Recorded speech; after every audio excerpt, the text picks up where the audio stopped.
എന്റെ പ്രിയപ്പെട്ട സഹോദരങ്ങളെ, സഹോദരിമാരെ, ഒന്നാമത്തെ കാര്യം റസൂലുള്ളാഹി സ്വല്ലല്ലാഹു അലൈഹി വസല്ലമ തങ്ങൾ പറഞ്ഞു, അവിടെ മുത്തുനബി അവിടെ നിന്ന് പറഞ്ഞു കൊടുത്തു, ഒന്നാമതായിട്ട് പ്രവാചകൻ സല്ലല്ലാഹു അലൈഹി വസല്ലമ തങ്ങൾ റബീഅത്ത് ബിൻ കഅബ് അസ്ലമി റളിയല്ലാഹു തആല അൻഹുവിനോട് പറഞ്ഞു കൊടുത്തു, നീ സുജൂദുകൾ അധികരിപ്പിക്കുക. നാളെ മുത്തുനബിയുടെ കൂടെ സ്വർഗത്തിലേക്ക് കടന്നു പോകുന്ന ഒന്നാമത്തെ വിഭാഗം 5 നേരം ഇവിടുത്തെ പള്ളിയിൽ നിന്ന് വിളിക്കും മുഅദ്ദിൻ സാഹിബ്, ഹയ്യ അലൽ സ്വലാ ഹയ്യ അലൽ ഫലാ.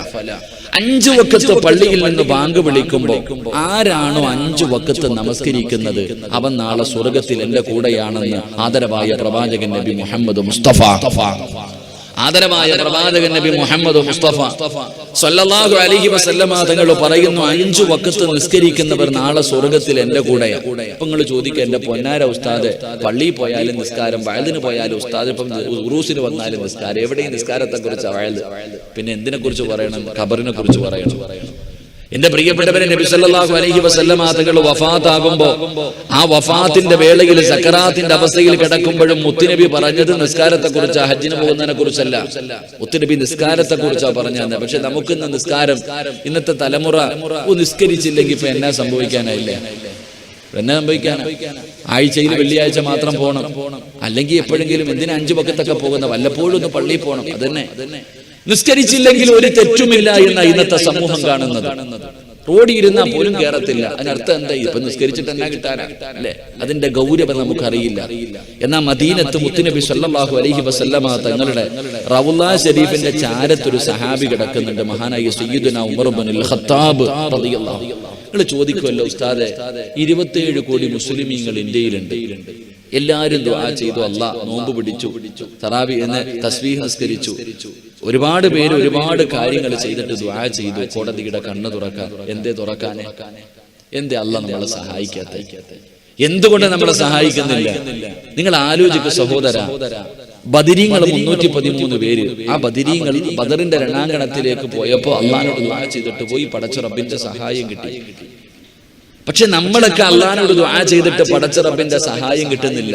എന്തുകൊണ്ട്? അവിടെ ഞാൻ പറയണേ, ഉമർ ഇബ്നുൽ ഖത്താബ് റളിയല്ലാഹു തആല അൻഹു പറയുന്നു, കാരണമില്ലാതെ അറിഞ്ഞുകൊണ്ട് ഏതെങ്കിലും ഒരു മനുഷ്യൻ ഒരു വഖത്ത് നമസ്കാരം കളയാക്കിയാൽ അവൻ കാഫിറായി പോകുമെന്ന് മഹാനായ സയ്യിദുനാ ഉമർ ഇബ്നുൽ ഖത്താബ് റളിയല്ലാഹു അൻഹു. ഒരു വഖത്ത്, അതാണ് ഗൗരവം. ഒരു വഖത്ത് നിസ്കാരം അറിഞ്ഞുകൊണ്ട് ആരെങ്കിലും കളയാക്കിയ, കാരണമില്ലാതെ ഒരു വഖത്ത് നിസ്കാരം മുടക്കി കഴിഞ്ഞാൽ അവൻ കാഫിറായി പോകുമെന്ന് ഉമർ തങ്ങൾ പറയുമ്പോൾ ഈ 27 കോടിയിൽ എത്ര കാണും? നിങ്ങൾ കൂട്ടി നോക്കി.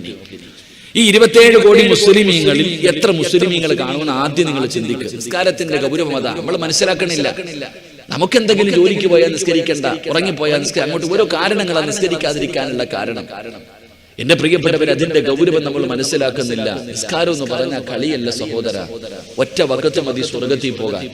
ഒരേ ഒരു വഖത്ത് നിസ്കാരം മതി. നിങ്ങൾക്ക് ആർക്കെങ്കിലും സ്വർഗത്തിൽ പോകണം, ഇന്നത്തെ ഒറ്റ ളുഹർ മതി. പക്ഷെ അത് നിസ്കാരമാകണം. മഹാനായ സയ്യിദുനാ ഉമർ ഇബ്നുൽ ഖത്താബ് റളിയല്ലാഹു തആല അൻഹു പരിശുദ്ധമായ കഅബാലയത്തിൽ പോയി ഹജ്ജ് കഴിഞ്ഞ് തിരിച്ചു വരുന്ന സമയത്ത് കഅബാലയത്തിന്റെ മുറ്റത്ത് നിന്ന് അവസാനമായി ദുആ ചെയ്തു, അല്ലാഹുവേ പടച്ചവനെ, എനിക്ക് ഷഹീദാകണം തമ്പുരാനെ, എനിക്ക് ഷഹീദാകണം തമ്പുരാനെ. വമൗതതൻ ഫീ ബലദി നബിയിക, മുത്ത് നബിയുടെ നാട്ടിൽ കിടന്ന് എനിക്ക് ഷഹീദാകണം തമ്പുരാനെ. സഹാബത്തി ദുആ കേട്ട് അത്ഭുതപ്പെട്ടു പോയി. എന്താ ഇങ്ങനെ ദുആ ചെയ്യാ?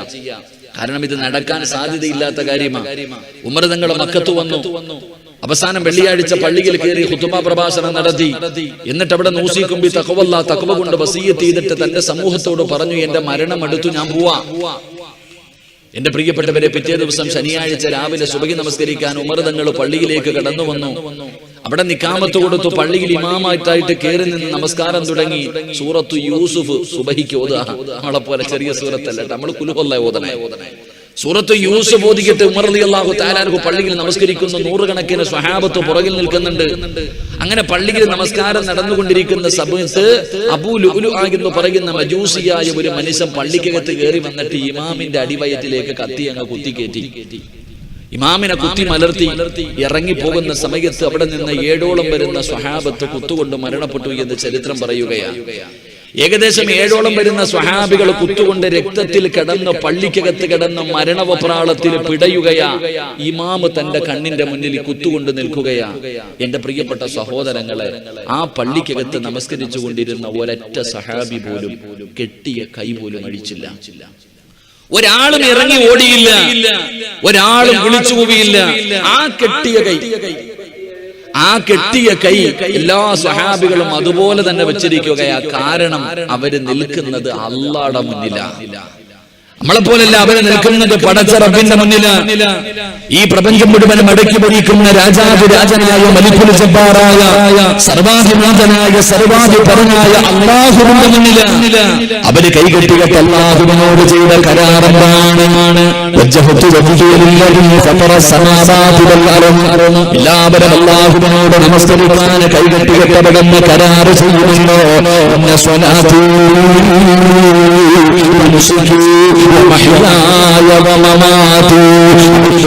പറഞ്ഞതല്ല, എന്റെ ജീവിതവും എന്റെ മരണവും എന്റെ ചലനവും എന്റെ പ്രവർത്തനവും സർവ്വതും നിരക്കാട് തമ്പുരാനേ. ഏറ്റവും വലിയ ഭംഗിയാണ് തമ്പുരാനേ, സൂര്യനെക്കാളും വലുഭംഗിയാണ് തമ്പുരാനേ പറഞ്ഞിട്ടാണ് അവര് കൈകെട്ടിയത്. ഒരാളും ഓടിയില്ല, ഒരാളും നിലവിളിച്ചില്ല, ഒരാളും കെട്ടിയ കൈ പോലും വിളിച്ചില്ല. 7-8 പേര് തന്റെ കണ്ണിന്റെ മുന്നിൽ കിടന്ന് മരണപ്രാളത്തിൽ പിടയുകയാണ്. നിങ്ങൾക്ക് നമസ്കരിക്കാൻ കഴിയാതെ വന്നു. നിങ്ങളെ വിളിച്ചു പറഞ്ഞു അല്ലാഹു അക്ബർ, അല്ലാഹു അക്ബർ, അല്ലാഹു അക്ബർ. അവിടുന്ന് സൂചന കൊടുക്കുമ്പോൾ നൂറുകണക്കിന് സ്വഹാബത്തിന്റെ ഇടയിൽ നിന്ന് മഹാനായ അബ്ദുറഹ്മാൻ ഇബ്നു ഔഫ് റളിയല്ലാഹു തആല അൻഹു അവിടുന്ന് മുന്നിലേക്ക് കയറുകയാണ്. നിങ്ങളുടെ കാലിന്റെ ചുവട്ടിൽ നിങ്ങളെ പിടന്ന് താഴെ രക്തത്തിൽ കിടന്ന് വിളിച്ച് മരണപ്രാളത്തിൽ പിടയുകയാണ്. ആരാണ് കിടക്കുന്നത്? ഇസ്ലാമിന്റെ രണ്ടാമത്തെ ഖലീഫയാണ് അബ്ദുറഹ്മാൻ ഇബ്നു ഔഫ് റളിയല്ലാഹു തആല അൻഹു. ഒരു പരിഗണനയും കൊടുത്തില്ല. അവിടെ നിന്നുകൊണ്ട് കൈകെട്ടികെട്ട് നമസ്കാരം തുടരുകയാണ്. അല്ലാഹുവേ, ഉമർ തങ്ങളെ പിടഞ്ഞു കിടന്നു. അവിടുന്ന് നമസ്കാരം തുടങ്ങുന്നു. എല്ലാവരും കൂടെ ഉമർ തങ്ങളുടെ ചാരച്ച കടന്നു. എല്ലാവരും ഉമർ തങ്ങളെ വിളിക്കുകയാണ്. ആ മരണപ്രാളത്തിൽ സക്കറാത്തിന്റെ അവസ്ഥയിൽ കിടക്കുന്ന ഉമറുകളെ മിണ്ടുന്നില്ല. എല്ലാവരും ഒരുപാട് വിളിച്ചിട്ട് എഴുന്നേൽക്കുന്നില്ല. അവസാനമല്ല, ആ പള്ളിക്കകത്ത് നമസ്കരിച്ചു കൊണ്ടിരുന്ന ഉമറുകളുടെ പൊന്നാര മകനുണ്ടല്ലോ. പള്ളി നമസ്കരിച്ചുകൊണ്ടിരിക്കുമ്പോ ഒരുത്ത കത്തി കൊണ്ടുവന്നിട്ട് പള്ളിയിലെ ഇമാമിനെ കുത്തി മലർത്തി. ഇറങ്ങി പോകുന്ന വഴിയിൽ ഒന്നാമത്തെ സഫിൽ നിന്ന് 7ഓളം വരുന്ന സ്വഹാബത്ത് അവരെയും കുത്തി മലർത്തിയിട്ടാ ഇറങ്ങിപ്പോയ. ഈ 8 പേര് മരണപ്രാളത്തിൽ പിടഞ്ഞപ്പോഴും ആരും ഓടിയതുമില്ല, നിലവിളിച്ചതുമില്ല, പിടിക്കാൻ പോയതുമില്ല. ആ കെട്ടിയ കൈ അങ്ങനെ. നമ്മളൊക്കെ നിസ്കരിക്കുമ്പോ ഒരു പാമ്പ് വരുന്നെന്ന് പറഞ്ഞു നോക്കണം, ഒരു പടക്കം പൊട്ടിച്ചു നോക്കണം പള്ളിക്കകത്ത്. അപ്പൊ അറിയാം. എന്റെ പ്രിയപ്പെട്ട സഹോദരങ്ങളെ, ഉമർതങ്ങൾ ബോധമില്ലാതെ കിടക്ക. എല്ലാരും അടുത്ത് എന്നിട്ട് വിളിക്കുക. ഉമർതങ്ങൾ എഴുന്നേക്കണില്ല. കാരണം മരണത്തിന്റെ വേളയിലാണ്. ഇപ്പൊ മകൻ പള്ളിക്കൊക്കെ ഇരുന്നിട്ട് പറഞ്ഞു കൊടുക്ക, എന്റെ വാപ്പ എഴുന്നേക്കണമെങ്കിൽ ഞാനൊരു എളുപ്പ വഴി പറയാം. എന്റെ പ്രിയമുള്ള സഹോദരങ്ങളെ, പള്ളിക്കകത്ത് നമസ്കരിച്ചു കൊണ്ടിരുന്ന സഹാബത്തിന്റെ ഇടയിൽ ഉമർതങ്ങളുടെ മകനുണ്ട്. ഉമർ തങ്ങളുടെ മകൻ പറയാ, എന്റെ വാപ്പ എഴുന്നേക്കണമെങ്കിൽ ഞാനൊരു വഴി പറഞ്ഞു തരാം. എന്റെ മോനെ ചെയ്യണ്ടേ? എന്റെ വാപ്പാടെ ചെവിയിൽ നമസ്കരിക്കാൻ സമയമായി എന്ന് ആരെങ്കിലും ഒന്ന് പറയാൻ. ഉമർ തങ്ങളുടെ ചെവിയിൽ പോയി നമസ്കരിക്കാൻ സമയമായി എന്ന് പറഞ്ഞപ്പോ ആ മരണപ്രാളത്തിലെ നമസ്കാരം എന്ന് കേട്ടപ്പോ ഉമർ തങ്ങൾ ഞെട്ടി ഉണർന്നു. ആദ്യം ചോദിച്ച ചോദ്യം, എല്ലാരും നിസ്കരിച്ചോ? നിസ്കരിച്ചു, അൽഹംദുലില്ലാ. എന്നെ കുത്തിയത് മുസ്ലിം അല്ലല്ലോ? അല്ല, അൽഹംദുലില്ലാ. മഹാനായ സയ്യിദുനാ ഉമർ ഇബ്നുൽ ഖത്താബ് റളിയല്ലാഹു നിസ്കാരം. ഇന്ന് ളുഹറിന് ബാങ്ക് വിളിച്ചു. എല്ലാരും നിസ്കരിക്കാൻ കയറി. നിസ്കാരം കഴിഞ്ഞിട്ട് നിസ്കാരപ്പായിൽ നിന്ന് എഴുന്നേക്കുമ്പോ അറിയാം, ഒന്നുകിൽ നീ സ്വർഗത്തിൽ അല്ലെങ്കിൽ നീ നരകത്തിൽ. നിന്റെ നമസ്കാരം ശരിയായാൽ, നിസ്കരിക്കേണ്ട രീതിയിലാണ് നീ നിസ്കരിക്കുന്നതെങ്കിൽ, അവിടെ നീ എഴുന്നേക്കുന്ന സമയത്ത് മലക്കുകൾ നിന്നെ പിടിച്ചിട്ട് പറയും, നിന്റെ വലതുഭാഗത്തൊരു മലക്ക് നിൽക്കും. ആ മലക്ക് നിന്നെ കെട്ടിപ്പിടിച്ചിട്ട് പറയേണ്ട, ചങ്ങാതി നീ സ്വർഗത്തിന്റെ അവകാശിയാണ്. നിന്റെ പേര് സ്വർഗത്തിന്റെ മുന്നിൽ എഴുതി വെച്ചിട്ടുണ്ട്. നീ അള്ളാഹു അനുഗ്രഹിച്ചവനാ, പടച്ചവന്റെ തൃപ്തി കിട്ടിയവനാ. നീ പൊക്കോ, അടുത്ത വക്കത്തിന് മുമ്പ് മരിച്ച സ്വർഗം. നീ പോ. പള്ളിയിൽ ഇങ്ങനെ സന്തോഷത്തോടെ ഇറക്കി വിടും. എന്നാലും മോശമായ നല്ല രീതിയിൽ നിസ്കരിക്കേണ്ട രീതിയിലല്ല നിസ്കരിച്ചില്ലെങ്കിൽ, നിനക്ക് തോന്നുന്നത് പോലെയാ നിസ്കരിച്ചതെങ്കിൽ ആ മലക്ക് കരഞ്ഞുകൊണ്ട് പറയും, നഷ്ടമാളിയാ നീ നരകത്തിന്റെ അവകാശിയാ, അടുത്ത വഖത്തിന് മുമ്പ് നീ തൗബ ചെയ്യാതെ മരിച്ചുപോയാ നീ നരകത്തിലാ എന്ന് പറഞ്ഞിട്ടാ പള്ളിയിൽ നിന്ന് നിസ്കാരപ്പായിൽ നിന്ന് ഓരോ മനുഷ്യരെയും മലക്കുകൾ യാത്രയാക്കുന്നത്. അള്ളാഹു നമുക്ക് ഈമാൻ തരുമാറാകട്ടെ. എന്റെ പ്രിയമുള്ള സഹോദരങ്ങളെ, നിസ്കരിക്കും. എല്ലാവരും ചോദിക്കും, എന്തിനാ ഉസ്താദ് നിസ്കരിക്കുന്നത്? നിസ്കരിച്ചാൽ എന്ത് പ്രതിഫലം? ഞാൻ പ്രതിഫലം പറഞ്ഞുതരാം. നിസ്കരിക്കാൻ പറഞ്ഞ 5 വഖത്തും പള്ളിയിൽ പോയി മഗ്രിബ് ഇശായി മാത്രമല്ല, സുബഹിയും ദുഹറും അസറും മഗ്രിബ് ഈ 5 വഖത്തും നിസ്കരിക്കാനുള്ളതാ. അത് പ്രായമുള്ളവർക്ക് മാത്രം പറഞ്ഞിട്ടോ പള്ളിയിലെ ഉസ്താദന്മാർക്ക് മാത്രം പറഞ്ഞിട്ടുള്ള കാര്യമല്ല. നിനക്ക് വേണമെങ്കിൽ നിസ്കരിച്ച അള്ളാഹ് വെറുതെ അല്ലല്ലോ നിസ്കരിക്കാൻ പറഞ്ഞത്. നിസ്കരിക്കുന്ന മനുഷ്യൻ അള്ളാഹു കൊടുക്കുന്ന പ്രതിഫലം എന്താണെന്ന് പരിശുദ്ധമായ ഖുർആൻ എഴുതി വെച്ചിട്ടുണ്ടല്ലോ. സാമ്പത്തികമായിട്ട് ആരുടെങ്കിലും കയ്യിൽ പൈസ ഉണ്ടോ? ഇല്ല. ഏകദേശം ഉള്ള 90% പേരുടെ കയ്യിൽ ഒന്നുമില്ല. എല്ലാം ഇപ്പൊ യത്തീംഖാനയിലായ വക്ക. സാമ്പത്തികമായിട്ട് തകർന്ന് തരിപ്പണമായി. ഗൾഫിൽ നിന്നൊന്നും വരുന്നില്ലല്ലോ ഇപ്പൊ പൈസ ഒന്നും. ആരുടെ കടയിൽ കച്ചവടമൊന്നും ഇല്ലല്ലോ. ഏകദേശം ഇപ്പൊ മുതലാളിയും തൊഴിലാളിയും എല്ലാം സമന്മാരാ. വൈകുന്നേരം ആകുമ്പോ അങ്ങോട്ടും ഇങ്ങോട്ടും നോക്കാം, ഇന്ന് നിനക്ക് പോലും ശമ്പളം ഇല്ലടാ. ഇതാവസ്ഥ. എന്തുകൊണ്ട് സഹോദരങ്ങളെ, എന്റെ പ്രിയപ്പെട്ടവരെ, നിസ്കരിച്ചാൽ കിട്ടുന്ന ഒറ്റ പ്രതിഫലം ഞാൻ പറയാം. നിസ്കരിക്കുന്ന ഒരു മനുഷ്യൻ അള്ളാഹു തരുന്ന പ്രതിഫലം ഞാൻ പറഞ്ഞു തരാം. അള്ളാഹുവിന്റെ പരിശുദ്ധമായ ഖുർആനാ പറയുന്നത്. എന്റെ പ്രിയമുള്ള സഹോദരങ്ങളെ, ലോകത്ത് ആരുടെ വീടിന്റെ അകത്ത് ദാരിദ്ര്യമുണ്ടായാലും, ലോകത്ത് ആരുടെ വീടിന്റെ അകത്ത് ദാരിദ്ര്യമുണ്ടായാലും, സാമ്പത്തിക ഞെരുക്കമുണ്ടായാലും, നിങ്ങളുടെ ഒരാളുടെ വീടിന്റെ അകത്ത് മരിക്കുന്ന കാലം വരെ അള്ളാഹു പട്ടിണി തരില്ല എന്ന് നബി മുഹമ്മദ് മുസ്തഫ നബി മുഹമ്മദ് മുസ്തഫ സല്ലല്ലാഹു അലൈഹി വസല്ലമ തങ്ങൾ. ഉസ്താദന്മാര് വെള്ള ജുബ്ബയും തൊപ്പിയിട്ട് ചിരിച്ചുകൊണ്ട് നടക്കുന്നതിന്റെ രഹസ്യം ഞാൻ പറഞ്ഞു തരാം. ഏതെങ്കിലും ഉസ്താദന്മാരുടെ വീട്ടിൽ സാമ്പത്തിക ഞെരുക്കമുണ്ടോ? ഇല്ല. ഏതെങ്കിലും ഉസ്താദന്മാരുടെ ഭാര്യയും മക്കളും പട്ടിണി അടക്കുന്നുണ്ടോ? പള്ളിയിലെ മോദി സാഹിബിന്റെ ഭാര്യയെങ്കിലും പട്ടിണി അടക്കുന്നുണ്ടോ? ഇല്ല. നല്ലതുപോലെ സന്തോഷത്തോടെ കഴിയുന്നു. അതിന്റെ കാരണം ഞാൻ പറയാം. അള്ളാഹു പറയുകയാ, ലോകത്ത് ആരുടെ വീടിന്റെ അകത്ത് ദാരിദ്ര്യമുണ്ടായാലും ഒരു വീടിന്റെ അകത്ത് ദാരിദ്ര്യമുണ്ടാകില്ല. അവർക്ക് ഞാൻ പട്ടിണി കൊടുക്കില്ല. ഞാൻ അവർക്ക് മരിക്കുന്ന കാലം വരെ ഭക്ഷണം കൊടുക്കുമെന്ന് അള്ളാഹുവിന്റെ പരിശുദ്ധ ഖുർആൻ. അള്ളാഹു നമുക്ക് ഈമാൻ തരുമാറാകട്ടെ. ഒരേ ഒരു കാര്യം നിങ്ങൾ ആരെങ്കിലും ചെയ്തു പേടി എന്താ? ജയിലിൽ കൊണ്ടിട്ട 10 പേർക്ക് കഴിക്കേണ്ട ഭക്ഷണം 50 പേർക്ക് തരുന്നത്. പേടിക്കണ്ട. അവിടെ പോയാലും വയറ് നിറച്ചു കിട്ടും. പേടിക്കണ്ട. എന്റെ പ്രിയപ്പെട്ട സഹോദരങ്ങളെ, അള്ളാഹു പറയുന്നു, ഞാൻ പറയുന്ന ഒരേ ഒരു കാര്യം നീയും നിന്റെ കുടുംബവും ചെയ്താൽ മരിക്കുന്ന കാലം വരെ ഞാൻ തന്നെ ഭക്ഷണം തരും. അള്ളാഹു ഈമാൻ തരുമാറാകട്ടെ. അള്ളാഹു ഈമാൻ തരുമാറാകട്ടെ. അള്ളാഹു ചെയ്യാനുള്ള മനസ്സ് നൽകുമാറാകട്ടെ. നിങ്ങൾ ചെയ്യോ? ഒരു കാര്യം നീയും നിന്റെ കുടുംബവും ചെയ്താൽ മരിക്കുന്ന കാലം വരെ ഒരു പള്ളിയുടെ മുന്നിൽ നീ പിരിവിന് പോകണ്ട. അള്ളാഹു കാത്തുരക്ഷിക്കുമാറാകട്ടെ. മനസ്സുള്ളവരൊക്കെ ഒന്ന് കൈപൊക്കിക്ക്. വേണ്ടവര് പൊക്ക്. നിന്റെ പെണ്ണുമ്പിള്ളെ മക്കളും പട്ടിണി കിടന്ന എനിക്കെന്താ? നിനക്ക് വേണമെങ്കിൽ നീ പൊക്ക്. എന്റെ പെണ്ണുമ്പിള്ളയുടെ കാര്യം നോക്കിയാൽ പോരെ എനിക്ക്? ഈ നാട്ടിൽ കിടക്കുന്ന നിന്റെ ഭാര്യ മക്കളും തിന്നാനൊന്നും ഇല്ലെങ്കിൽ എനിക്കെന്താ? നിനക്ക് ചെയ്യാനുള്ള വഴികൾ പറഞ്ഞു തരാം. അത്രേ ഉള്ളൂ. മനസ്സൊക്കെ ഉണ്ടാവും നിങ്ങൾക്കല്ലേ. അള്ളാഹു പറയുകയാ, ഇന്ന് ഇവിടെ നിസ്കാരം കഴിഞ്ഞ് നേരെ പള്ളിക്കകത്ത് കയറണം. അലമാരിക്കകത്ത് കുറച്ച് ഖുർആൻ വെച്ചിട്ടുണ്ട്. റമളാൻ എടുക്കാൻ വെച്ചിരിക്കുക 27-ാം രാവിലെ. അല്ല, ഇന്നെടുക്കണം നിങ്ങളൊക്കെ. നിങ്ങൾ എല്ലാവരും ആ ഖുർആൻ എടുത്തിട്ട് 114 സൂറത്തുകളിൽ സൂറത്തു ത്വാഹ എന്ന് പറയുന്ന ഒരു അധ്യായം കാണാം. ആ സൂറത്ത് എടുത്തിട്ട് അതിന്റെ അവസാന പേജ് എടുക്കണം. അതിന്റെ അവസാനത്തെ പേജ് എടുത്ത് പള്ളിയിലെ ഖത്തീബിന്റെ അടുക്ക കൊണ്ടുപോയി കൊടുത്തിട്ട് ചോദിക്കണം, ഉസ്താദ് ഈ കാണുന്ന ആയത്തിന്റെ അർത്ഥം ഏതാ? അല്ലെങ്കിൽ ഉസ്താദ് പറഞ്ഞ ഈ ആയത്ത് ഏതാ? എന്നിട്ട് നല്ലപോലെ നോക്കണം. എന്നിട്ട് അതിന്റെ അർത്ഥം ചോദിക്കണം. അല്ലാഹു പറയുകയാണ്, വഅ്മുർ അഹ്ലക ബിസ്സലാത്തി വസ്തബിർ അലൈഹാ ലാ നസ്അലുക റിസ്ഖാ നഹ്നു നർസുഖുക വൽ ആഖിബതു ലിത്തഖ്വാ. അല്ലാഹു പറയുകയാണ്, ഞാൻ പറയുന്ന ഒരേ ഒരു കാര്യമുണ്ടല്ലോ, നീയും നിന്റെ കുടുംബവും ചെയ്യുകയാണെങ്കിൽ മരിക്കുന്ന കാലം വരെ ഞാൻ തരാം നിനക്ക് ഭക്ഷണം. ലാ നസ്അലുക റിസ്ഖാ, നീയല്ല റിസ്ഖ് ഉണ്ടാക്കുന്നത്, നീയല്ല റിസ്ഖ് ഉണ്ടാക്കുന്നത്, ഞാനാടാ റബ്ബ്, ഞാനാടാ റാസിഖ്. മരിക്കുന്ന കാലം വരെ ഞാൻ നിനക്ക് ഭക്ഷണം തരാമെന്ന് അല്ലാഹുവിന്റെ വിശുദ്ധ ഖുർആൻ. അല്ലാഹു പറയുന്നു ഞാൻ തരും മരിക്കുന്ന കാലം വരെ ഭക്ഷണം. പക്ഷെ എന്തു ചെയ്യണം? 5 നേരം നീ നിന്റെ കുടുംബം നിസ്കരിക്കണമെന്ന് അള്ളാഹുവിന്റെ വിശുദ്ധ ഖുർആൻ. അള്ളാഹു ഈമാൻ തരുമാറാകട്ടെ. അള്ളാഹ് ഈമാൻ തരുമാറാകട്ടെ. എടാ, ഈ പള്ളിയുടെ ചരിത്രത്തിൽ എത്രയോ കടകളുണ്ട്, എത്രയോ വീടുകളുണ്ട്. പക്ഷെ നിസ്കരിക്കാൻ എത്ര പേര് വരുന്നു? നീ കടയിൽ നിന്ന് കച്ചവടം നടത്തുന്ന നീ പള്ളിയിൽ പോകാത്തത്, ഞാൻ നിസ്കരിക്കാൻ പോകുന്ന സമയത്ത് ഒരു കസ്റ്റമർ വന്നാൽ എന്റെ കച്ചവടം നഷ്ടപ്പെടും, അതുകൊണ്ട് ഞാൻ പോകുന്നില്ല. എടാ, അള്ളാഹ് പറയാ, ഞാനല്ലേടാ റബ്ബ്, ഞാനല്ലേടാ നിനക്ക് കട തന്നത്, ഞാനല്ലേടാ നിനക്ക് കച്ചവടം തന്നത്, എടാ ഈ സർവ്വതം തന്നത് ഞാനല്ലേടാ. എടാ, നീയൊക്കെ എത്ര അധ്വാനിച്ചാലും നിനക്ക് ഭക്ഷണം തരുന്ന റബ്ബ് ഞാനല്ലേ. നീ എന്നെ മറന്നില്ലേ? എന്നെ നീ മറന്നു കളഞ്ഞില്ലേ? വിജയത്തിലേക്ക് വാടായിരുന്നു പള്ളിയിൽ നിന്ന് വിളിച്ചിട്ട് നിനക്ക് പോകാൻ മനസ്സില്ല ഇല്ലേ? എങ്കിൽ ലൈൻ ശകർതും ലഅസീദന്നകും വലൈൻ കഫർതും ഇന്ന അദാബി ലശദീദ്. എടാ, നിന്നെ ഈ പള്ളിയുടെ മുന്നിൽ കൊണ്ടിരുത്തിയിട്ട് തെണ്ടിപ്പിക്കാൻ അല്ലാഹ് അറിയാന്ന് നീ എന്ത് മറന്നുപോയേ? അള്ളാഹ് എന്താ അത്രയ്ക്ക് കഴിവില്ലാത്തവനാണെന്ന് വിചാരിച്ച്? എടാ, നിനക്ക് കടയും വീടും സർവ്വം നിന്ന് അള്ളാഹനെ നീ ധിക്കരിച്ച, അള്ളാഹിനോട് നന്ദി കാണിക്കാതെ വന്ന പിന്നെ അള്ളാഹ് നിനക്ക് തരുവോ? അള്ളാഹ് നിനക്ക് തരുവോ?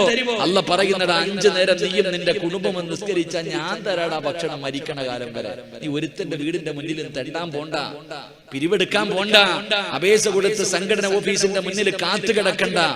മരിക്കുന്ന കാലം വരെ ഞാൻ തരാൻ കഴിക്കാനുള്ള ഭക്ഷണം. അള്ളാഹു ഈമാൻ തരുമാറാകട്ടെ. അള്ളാഹ് ഈമാൻ തരുമാറാകട്ടെ. പടച്ച റബ്ബ് പറയുന്നു, 5 വഖത്ത് നിസ്കരിക്ക്, ഞാൻ തരാം. നിസ്കരിക്കുന്ന ഒരു മനുഷ്യനും സാമ്പത്തിക ഞെരുക്കമില്ല. അതാ പള്ളിയിലെ ഖതീബന്മാര് ഹാപ്പി ആയിട്ട് നടക്കുന്നത്. അള്ളാഹു ഈമാൻ നൽകുമാറാകട്ടെ. 5 വഖത്ത് പള്ളിയിലെ ഉസ്താദന്മാര് ജമാഅത്തായിട്ട് നിസ്കരിക്കുന്നവരാ. അതുകൊണ്ടാ ഒരു പേടിയില്ലാത്ത വെള്ള ജുബ്ബയും തൊപ്പി അടിച്ചിട്ട് ഇങ്ങനെ സുഖമായിട്ട് നടക്കുന്നത്. അല്ലാഹു അൽ ഉലമ വറസത്തുൽ അംബിയായിൽ പെടുത്തുമാറാകട്ടെ. എന്റെ പ്രിയമുള്ള സഹോദരങ്ങളെ, ഉസ്താദന്മാർക്ക് ആർക്കാപ്പ സാമ്പത്തിക ഞെരുക്കം? നിനക്കല്ലേ ഗൾഫ്? അപ്പൊ നിങ്ങൾ ചോദിക്കും, ഉസ്താദന്മാര് ചെറിയ ശമ്പളം വാങ്ങണേ. എന്തൊക്കെ സംഭവിച്ചാലും ഉസ്താദന്മാർക്ക് ചെറിയ ശമ്പളം കൂട്ടാറില്ല. കൂട്ടിക്കഴിഞ്ഞാൽ അമേരിക്കൻ പ്രസിഡന്റിനോട് ചോദിക്കണം, എങ്കിലേ കൂട്ടത്തുള്ളൂ. എങ്കിലും അവർ ഹാപ്പി ആയിട്ട് ജീവിക്കുന്നുണ്ട്. അള്ളാഹു അഭിവൃദ്ധി നൽകുമാറാകട്ടെ. അത് അള്ളാഹു അവർക്ക് കൊടുത്ത ഏറ്റവും വലിയൊരു ബർക്കത്ത് നിലനിർത്തി കൊടുക്കുമാറാകട്ടെ. എന്റെ പ്രിയമുള്ള സഹോദരങ്ങളെ, നിസ്കരിച്ചാൽ മതി. നിസ്കരിക്കാറുണ്ടോ? സാമ്പത്തിക ഞെരുപ്പത്തിൽ നിങ്ങളുടെ പെണ്ണുമ്പിള്ള നിസ്കരിക്കാറുണ്ടോ? മക്കൾ നിസ്കരിക്കാറുണ്ടോ? ഓ ഇല്ല, നീ നിസ്കരിക്കും. നിങ്ങളൊക്കെ നല്ലവർ, 5 നേരം നിസ്കരിക്കുന്നവര്. നിങ്ങൾക്ക് മാത്രമല്ലേ നിസ്കാരം നിർബന്ധമുള്ളൂ? പെണ്ണുമ്പിള്ളയ്ക്ക് മക്കൾക്ക് അത് പറഞ്ഞിട്ടില്ലല്ലോ അല്ലേ? ഭാര്യയ്ക്ക് മക്കൾക്ക് നമസ്കാരം പറഞ്ഞിട്ടില്ലല്ലോ, നിങ്ങൾക്ക് മാത്രം. ഒറ്റ ചോദ്യം ചോദിക്കട്ടെ സഹോദര, 7 വയസ്സുള്ളവനോട് നിസ്കരിക്കാൻ കൽപ്പിക്കണം, 10 വയസ്സായിട്ട് നിസ്കരിക്കാത്തവനെ തല്ലി നിസ്കരിക്കണം. ഇത് മദ്രസയിൽ പഠിച്ചിട്ടുണ്ട്. എന്നാ ഈ ഇരിക്കുന്ന നിങ്ങളിൽ ആരെങ്കിലും ഏതെങ്കിലും ഒരു വാപ്പ നിസ്കരിക്കാത്തതിന്റെ പേരിൽ മക്കളെ തല്ലിയ ഏതെങ്കിലും ഒരു വാപ്പ ഉണ്ടെങ്കിൽ കൈവക്ക്. കണ്ടിട്ട് മരിക്കാനാ കൈവക്കി. 2 പേരുണ്ട്. അള്ളാഹു നിങ്ങൾക്ക് 2 പേർക്കും സ്വർഗം നൽകുമാറാകട്ടെ. ഇതാ അവസ്ഥ. അപ്പൊ ഈ കൈവക്കാത്തവരുടെയൊക്കെ മക്കൾ 5 നേരം നിസ്കരിക്കുന്നവരാണെന്ന് വിശ്വസിക്കാൻ ഞാൻ മലക്കല്ല, ഞാനും നിങ്ങളെപ്പോലെ ഒരു മനുഷ്യനാണ്. അള്ളാഹു ഈമാൻ തരുമാറാകട്ടെ. ആലോചിച്ച് നമുക്ക് ബർക്കത്ത് വേണം, നമുക്ക് അള്ളാഹു റിസ്ക് തരണം. നിങ്ങളൊന്ന് ആലോചിക്ക്, ഇപ്പൊ ഒരു പെൺകുട്ടിയേ ഉള്ളൂ. ഒരു വീട്ടിൽ 1 or 2 പെൺകുട്ടി ആയാൽ തന്നെ വാപ്പായ്ക്കും ഉമ്മായ്ക്കും ടെൻഷൻ. രാവും പകലും ജോലിയാ. എന്തിന്? 5 വയസ്സേ ആയുള്ളൂ, 10 വയസ്സേ ആയുള്ളൂ പെൺകുച്ചിനെ കെട്ടിക്കാൻ ഉണ്ടാക്കാം. രാവും പകലും കിടന്നിട്ട് കഷ്ടപ്പെടാ ഒരു പെൺകുട്ടിയെ കെട്ടിക്കാൻ. എന്ന് നിങ്ങളൊന്ന് ചിന്തിച്ചു നോക്കൂ. ഒരു 10-25 കൊല്ലം മുമ്പ് നിങ്ങളുടെ വാപ്പായ്ക്ക് വീട്ടിൽ സ്വർണം കുഴിച്ചെടുക്കാവുന്ന മരമൊന്നും ഇല്ലായിരുന്നല്ലോ പൈസയുടെ. പണ്ടത്തെ തലമുറ പെൺകുട്ടികളെ കെട്ടിച്ചു. 5ഉം 10ഉം എണ്ണത്തിനെ കെട്ടിച്ചിട്ടുണ്ട്. എവിടെങ്കിലും പോയി പിരിവെടുത്തിട്ടാ കെട്ടിച്ചേ? ഗൾഫിൽ പോയിട്ടാ കെട്ടിച്ചേ? അല്ലല്ലോ. പണ്ടുള്ള ആൾക്കാർ മുഴുവനും തന്റെ മക്കളെയൊക്കെ സന്തോഷത്തോടു കൂടി കെട്ടിച്ചു വിട്ടല്ലോ. അവർക്കൊന്നും ഒരു സാമ്പത്തിക ഞെരുക്കം ഒന്നും ഇല്ലായിരുന്നു. അതിന്റെ കാരണം എന്താന്ന് ഞാൻ പറഞ്ഞുതരാം. അതിന്റെ കാരണം എന്താണെന്നറിയോ? റസൂലുള്ളാഹി സ്വല്ലല്ലാഹു അലൈഹി വസല്ലമ തങ്ങൾ പറഞ്ഞു, തന്റെ മക്കളെ അദബ് പഠിപ്പിക്കുന്നതിന് വേണ്ടി, നിസ്കരിക്കാതെ കിടക്കുന്നവനെ തല്ലി നമസ്കരിപ്പിക്കുന്നതിന് വേണ്ടി ഏതെങ്കിലും ഒരു മനുഷ്യൻ തന്റെ വീട്ടിൽ ഒരു വടി വെട്ടിവെച്ചാൽ, ഏതെങ്കിലും ഒരു വീടിന്റെ അകത്ത് വാപ്പ തന്റെ മക്കളെ അദബ് പഠിപ്പിക്കുന്നതിന് വേണ്ടി ഒരു വടി വെട്ടിവെച്ചാൽ അള്ളാഹു ആ വീട്ടുകാർക്ക് ബർക്കത്ത് ചെയ്യുമെന്ന് നബി മുഹമ്മദ് മുസ്തഫ സ്വല്ലല്ലാഹു അലൈഹി വസല്ലം. നമ്മുടെയൊക്കെ വീട്ടിൽ പണ്ട് നമ്മുടെ വാപ്പ ഒരു വടി വെട്ടിവെക്കുമായിരുന്നു, നമ്മളെ തല്ലാൻ, നന്നാക്കാൻ. ആ വടിയായിരുന്നു നമ്മളെ പലരെയും നേരെയാക്കിയത്. എന്നാൽ നിങ്ങളുടെ വീടിന്റെ അകത്ത് ഇപ്പൊ ആ വടിയുണ്ടോ? ആ ഒരു വടി വെട്ടിവെച്ചത് കാരണം അള്ളാഹു അവർക്ക് ബർക്കത്ത് ചെയ്തു. നമ്മൾ വടിക്ക് പകരം TV വാങ്ങിച്ചു വെച്ചു, മക്കളുടെ കയ്യിൽ ടാബും വാങ്ങിച്ചു കൊടുക്കും. അള്ളാഹു ഈമാൻ തരുമാറാകട്ടെ. കുത്തിക്കൊണ്ടിരിക്കും പിള്ളേര്, കൊച്ചു കുട്ടികൾ വരെ. പാപ്പ നിസ്കരിച്ച് ഈ അടുത്ത് മൊബൈലിൽ ഒരു വല്ലാത്തൊരു രംഗം കണ്ടു. ഒരു കുട്ടി ഇങ്ങനെ മൊബൈലും കൊണ്ട് കാത്തിരിക്കുക, പാപ്പ അത്തഹിയ്യാത്തിലിരിക്കുക. ഞാനും ആലോചിച്ച് എന്തേ അല്ല ഇങ്ങനെ ഇരിക്കണേന്ന്. ആ തഹിയ്യാത്തിൽ വാപ്പ ഇങ്ങനെ വിരലങ്ങോട്ട് ഉയർത്തിയപ്പോ കുഞ്ഞ് ഓടി ചെന്നിട്ട് മൊബൈൽ ഇങ്ങനെ വെക്ക, വാപ്പാടെ ഫിംഗർ പ്രിന്റ് ഉടനൊക്കെ ഓടുക. അത് വീഡിയോ പിടിക്കുന്ന പായ ആലോചിക്കുക, അതും വീഡിയോ എടുക്കുന്നത് ആലോചിക്കണം. ഈ ഉമ്മത്ത് എവിടെ എത്തി? അതെന്തായാലും യൂട്യൂബിൽ ഇടാൻ വേണ്ടി പിടിച്ചതല്ലേ. അപ്പൊ അത് പിടിച്ചിരിക്കണവരുടെ അവസ്ഥ ആലോചിക്കുക. ഒരു പൊടി കുഞ്ഞിനെ കൊണ്ട് ചെയ്യിപ്പിച്ച പണിയാ. പണ്ടുള്ളവർ നിസ്കരിക്കാൻ പള്ളിയിൽ പോകുമ്പോ കൊച്ചുമക്കളെ പള്ളിയിൽ കൊണ്ടുപോയി ഇരുത്തും, മോനെ അവിടെ ഇരിക്കണേടാ, നിസ്കരിക്കുന്നത് കണ്ടു പഠിക്കണേടാ എന്ന് പറഞ്ഞ് കൊച്ചുമക്കളെ കൊണ്ടിരുത്തും. ഇപ്പൊ മൊബൈലിൽ കുത്താൻ പഠിപ്പിക്കുന്നു. അള്ളാഹു ഈമാൻ തരുമാറാകട്ടെ. അല്ല തരും നിനക്കൊക്കെ മട്ടനും മന്തിയൊക്കെ തരും, വീടിന്റെ അകത്ത് ഇരുന്നാ മതി, ഇറക്കി തരും. അള്ളാഹു ഈമാൻ തരുമാറാകട്ടെ. അപ്പൊ 5 വഖത്ത് നിസ്കരിച്ച മരിക്കുന്ന കാലം വരെ ഞാൻ തരാം ഭക്ഷണം അല്ല പറഞ്ഞിട്ടുണ്ട്. പിന്നെ എന്തിനാ പേടിക്കണേ? നിസ്കരിച്ചാൽ മതി. അള്ളാഹു ഈമാൻ നൽകുമാറാകട്ടെ.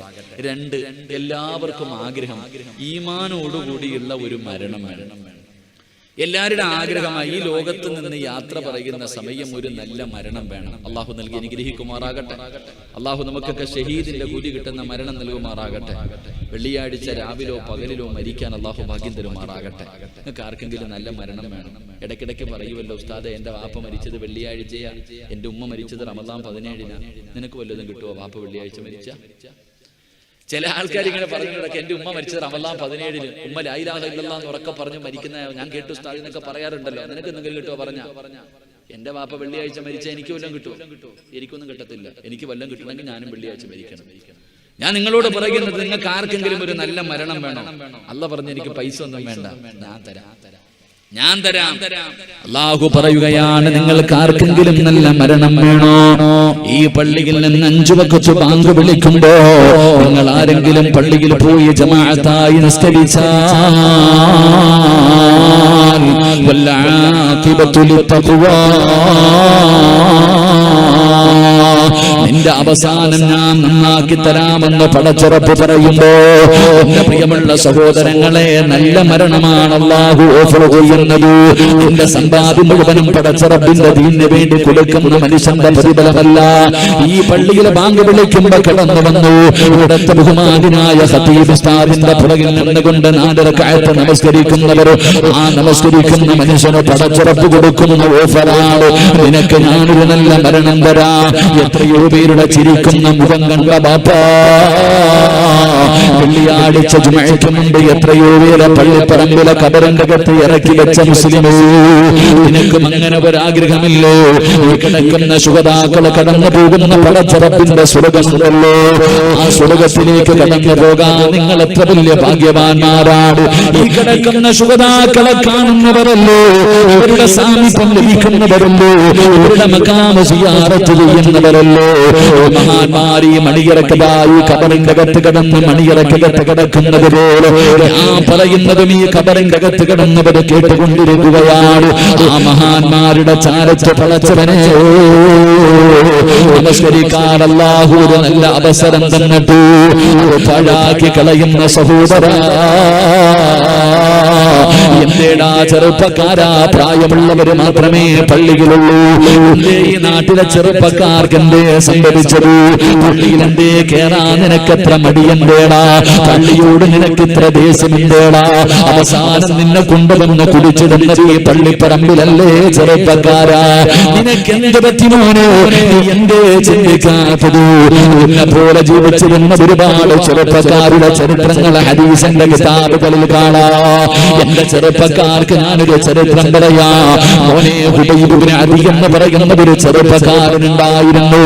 എന്നെ പോലെ യുവത്വത്തിന്റെ നടുവിലൂടെ നടന്നുപോയ ഒരുപാട് മോഹങ്ങളും സ്വപ്നങ്ങളും ആഗ്രഹങ്ങളുമായി ജീവിച്ചിരുന്ന അതാ പടച്ചവനെ ഹുബൈബ് ഇബ്നു അദി എന്ന് പറയുന്ന ചെറുപ്പക്കാരൻ മുസ്ലിമായതിന്റെ പേരിൽ ശത്രുക്കളെ പിടിച്ചുകൊണ്ട് വരികയാണ്. അവിടുന്ന് തൂക്കിലേറ്റാൻ പോവുകയാണ്, അവിടുന്ന് തൂക്കിക്കൊല്ലാൻ പോവുകയാണ്. അവിടുന്ന് ഹുബൈബിനോട് തന്റെ ശത്രുക്കളെ ചോദിക്കുന്നു, ഹുബൈബേ നീ ഞങ്ങളുടെ കളിക്കൂട്ടുകാരനല്ലേടാ ഹുബൈബ്, എന്തിനാടാ ചെറിയ പ്രായത്തിലേ ചാകുന്നത്? ചെറുപ്പക്കാരനാണല്ലോ, വിവാഹം പോലും കഴിച്ചിട്ടില്ലല്ലോ, എന്തിനാടാ ഹുബൈബേ ചാകുന്നത്? പുതിയ മതം കളഞ്ഞിട്ട് ഞങ്ങളുടെ കൂടെ പഴയ കൂട്ടുകാരനെ പോലെ നിനക്ക് കടന്നു വന്നുകൂടെ? ഹുബൈബ് തങ്ങളെ പറഞ്ഞു, ഞാനതിന് തയ്യാറല്ല. കൂട്ടുകാര് പറഞ്ഞു, എങ്കിലും നീ മതമൊന്നും മാറണ്ട, നീ ഞങ്ങളുടെ ചങ്ങാതിയാണല്ലോ. അല്ലാഹുവേ അവര് പറഞ്ഞു മുഹമ്മദിനെ ഒരു ചീത്ത പറയടാ, നിന്നെ വെറുതെ വിട്ടേക്കാ, നിന്നെ ജീവനോടെ വിട്ടേക്കാ. ദൈവതങ്ങളെ പറഞ്ഞു എനിക്കങ്ങനെ ഒരു ജീവിതം വേണ്ട. അവസാനം കൊല്ലുന്നതിന് മുമ്പ് അവർ ചോദിച്ചു, ഹുബൈബേ നിന്റെ അവസാന മോഹമെന്താ, നിന്റെ അവസാനത്തെ ആഗ്രഹമെന്താ?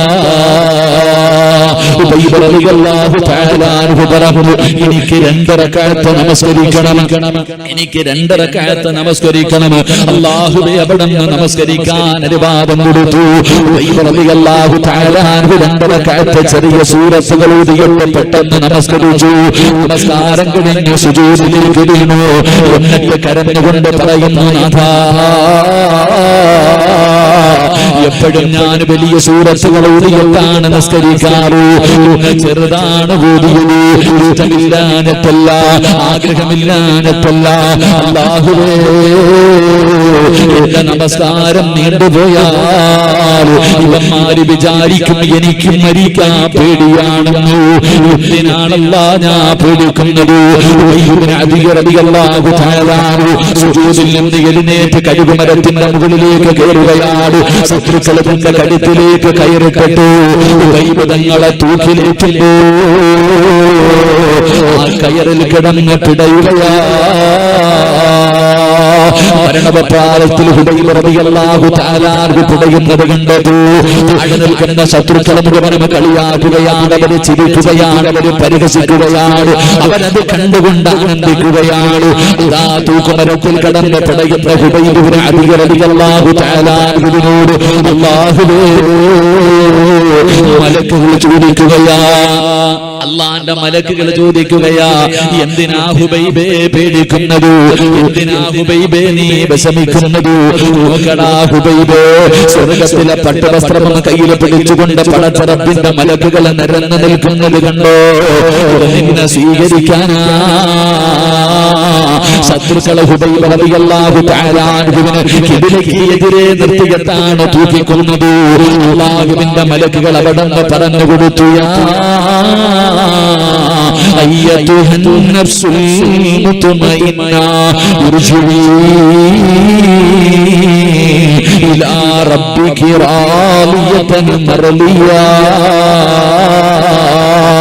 فادخلي في عبادي وادخلي جنتي. മലക്കുകൾ അവിടുന്ന് സമാധാനിപ്പിക്കുകയാ. എന്നിട്ട് ഹുബൈബിനോട് പറഞ്ഞു, അവരുടെ മുഖത്ത് നോക്കിയിട്ട് വിളിച്ചു പറ, ലാ ഇലാഹ ഇല്ലല്ലാഹ് മുഹമ്മദുർ റസൂലുള്ളാഹ്. പറയടാ ഹുബൈബ്, ആ കളിയാക്കുന്നവരുടെ മുഖത്ത് നോക്കി പറയടാ ഹുബൈബ്, അവരുടെ മുഖത്ത് നോക്കിയിട്ട് ചിരിക്കടാ ഹുബൈബ്. ഹുബൈബ് റളിയല്ലാഹു തആല അവരുടെ മുഖത്ത് നോക്കിയിട്ട് ഉറക്കെ വിളിച്ചു പറഞ്ഞു, ലാ ഇലാഹ ഇല്ലല്ലാഹ്. അതുവരെ ചിരിച്ചവരുടെ മുഖമങ്ങ് കറുക്കുകയാണ്, അവരുടെ കരുണങ്ങ് തള്ളുകയാണ്, അവര് പേടിച്ച് വിറച്ചു പോവുകയാണ്. വിളച്ചവനെ തൂങ്ങി മരിച്ചു കിടക്കുന്നവന്റെ കണ്ണുതള്ളം അവന്റെ വായിലൂടെ പറയുന്നവരെയും വരും. അവൻ നാവിങ്ങനെ വെളിയിലിട്ട് കടിച്ച് പേടിപ്പിച്ചുകൊണ്ടാണ് മരിക്കുന്നത്. അതാ ശത്രുക്കളെ മുന്നിട്ട് ഹുബൈബ് തങ്ങളുടെ മുഖത്ത് നോക്കുകയാണ്. എന്തൊരു പ്രകാശമെന്നറിയുമോ, എന്തൊരു പിടിച്ചെറിയെന്നറിയുമോ? ശത്രുക്കൾക്ക് ദൂരം ഓടുകയാണ്, ശത്രുക്കൾക്ക് ദൂരം ഓടുകയാണ്. അല്ലാഹുവേ അവിടുന്ന് പടച്ചറപ്പിന് നല്ല മരണം കൊടുത്തതാ ചെറുപ്പക്കാരാ. നിസ്കരിക്കുന്ന വാപ്പമാരോ, രോഗം പിടിച്ചാലും പള്ളിയിൽ വരുന്ന വാപ്പമാരോ, അല്ലാഹു നിങ്ങൾക്ക് തരുന്ന പ്രതിഫലം എന്തെന്നറിയുമോ? നിങ്ങൾ സാധാരണ മനുഷ്യരല്ല, നിങ്ങൾ സാധാരണ വ്യക്തികളല്ല. അല്ലാഹുവിന്റെ പ്രവാചകൻ അവിടുന്ന് പറഞ്ഞു, സ്വഹാബാ സക്കറാത്തിന്റെ അവസ്ഥയിൽ കിടക്കുന്ന മനുഷ്യർ നിങ്ങൾ സഹാബത്ത് കലിമ പറഞ്ഞു കൊടുക്കണേ സഹാബാ. എങ്കിലും നിസ്കരിക്കുന്നവര് കേട്ടോ, നിനക്കാള് വേണ്ട, നിന്റെ ബാപ്പയോ നിന്റെ ഉമ്മയോ നിന്റെ ഭാര്യയോ നിന്റെ മക്കളോ നിന്റെ കൂടെ പറപ്പോ നിന്റെ കുടുംബക്കാരോ ഒരാളുടെയും ആവശ്യം നിനക്കില്ല. ഒരാളും നിനക്ക് ലാ ഇലാഹ ഇല്ലല്ലാഹ് പറഞ്ഞു തരാനും വേണ്ട. രൂപം പിടിച്ചാലും ഈ പള്ളിയിലേക്ക് നട്ടുച്ച സമയത്ത് പോലും വേച്ച് പള്ളിയിൽ വന്ന് നിസ്കരിച്ച ബാപ്പാ, അല്ലാഹുവിന്റെ മലക്കുകൾ നിന്റെ കാലിന്റെ വിരൽ മുതൽ അവിടുന്ന് റൂഹ് വിളിക്കുമല്ലോ. ആ റൂഹ് നിന്റെ തൊണ്ടകുടിയിൽ വരുമല്ലോ, നിന്റെ തൊണ്ടക്കുഴിയിലേക്ക് റൂഹ് കടന്നു വരുമല്ലോ. നീ എന്തിനാ പേടിക്കുന്നത്? നീ നിസ്കരിച്ചവനല്ലേ വാപ്പാ, നീ നിസ്കരിച്ച മനുഷ്യനല്ലേ വാപ്പാ. അതാ മലക്കുകൾ റൂഹ് തൊണ്ടക്കുഴിയിൽ കൊണ്ടുവച്ചു. അസ്റായിൽ എന്ന് പറയുന്ന മലക്കുണ്ടല്ലോ, നിന്റെ തൊണ്ടക്കുഴിയിൽ നിന്ന് റൂഹ് പിടിക്കുന്ന സമയത്ത് ആ മലക്ക് പറഞ്ഞു തരും, പറവാപ്പാ ലാ ഇലാഹ ഇല്ലല്ലാഹ്. നിന്റെ റൂഹ് പിടിക്കുന്ന അസ്റായിൽ എന്ന് പറയുന്ന മലക്കുണ്ടല്ലോ, ആ മലക്ക് തന്നെ നിനക്ക് പറഞ്ഞു തരും ലാ ഇലാഹ ഇല്ലല്ലാഹ്. ഇത് പറഞ്ഞ സ്വർഗവാപ്പാ, ഇത് പറഞ്ഞ സ്വർഗമാണ്. ഞാൻ ആരെന്നറിയോ? നിന്റെ ദുനിയാവിലെയും ആഖിറത്തിലെയും കൂട്ടുകാരനാ.